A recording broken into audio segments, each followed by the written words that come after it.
ఈరోజు గుంటూరు పార్లమెంట్కి అఖండ మెజారిటీ రావడంలో మెయిన్ పాత్ర పోషించినటువంటి తెలుగుదేశం పార్టీ, జనసేన, బీజేపీ కార్యకర్తలకు, నాయకులకు అందరికీ కూడా నా మనస్ఫూర్తి కృతజ్ఞతలు.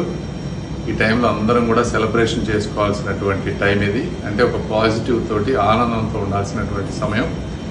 ఇలాంటి సమయంలో మనల్ని కానీ మన కార్యకర్తలను కానీ గత 5 సంవత్సరాల్లో వైసీపీ నాయకులు ఇబ్బంది పెట్టినప్పటికీ కూడా, మీలో ఆవేశం ఉన్నప్పటికీ కూడా ఇటువంటివి మనం కొద్దిగా సమయంతో ఓర్పుతోటి ఉండాల్సినటువంటి సమయం ఈ సమయం. ఇలాంటి పాజిటివ్ మూమెంట్లో వాళ్ళు బలహీనంగా ఉన్నారని చెప్పి వాళ్ళ ఆఫీసుల మీదకి కానీ, లేకపోతే ఇళ్ల మీదకి కానీ, లేకపోతే వ్యక్తిగత దాడులు చేయటం కానీ కరెక్ట్ పద్ధతి కాదు.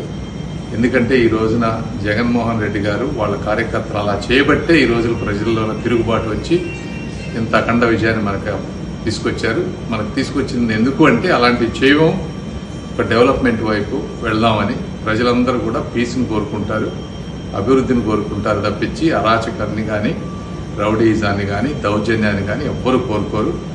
మన తెలుగుదేశం పార్టీ వాళ్ళందరూ కూడా క్రమశిక్షణ కలిగినటువంటి కార్యకర్తలు. నందమూరి తారక రామారావు గారి ఆశయాలు కానీ, చంద్రబాబు నాయుడు గారి ఆశయాలు కానీ, వాటిని ముందుకు తీసుకువెళ్లాల్సినటువంటి వ్యక్తులం మనం. కాబట్టి అందరూ సంయమనం పాటించి మిమ్మల్ని ఎవరన్నా ఇబ్బంది పెట్టినా ఇప్పుడు కానీ ఇంతకుముందుకు కానీ మా దృష్టికి తీసుకురండి. దాన్ని మేము చట్టపరంగా పోలీసుల అండతోటి ఎలా చేయాలో అవన్నీ చేసే బాధ్యత మేము తీసుకుంటాం. చట్టాన్ని మీ చేతుల్లో తీసుకొని అనవసరంగా మీ జీవితాలని ఈ కేసుల రూపంలోనూ ఇంకో రూపంలో పాడు చేసుకోవద్దని మనస్ఫూర్తిగా కోరుకుంటూ మీరు దాన్ని పాటిస్తారని ఆశిస్తూ సెలవు తీసుకుంటున్నాను. Thank you.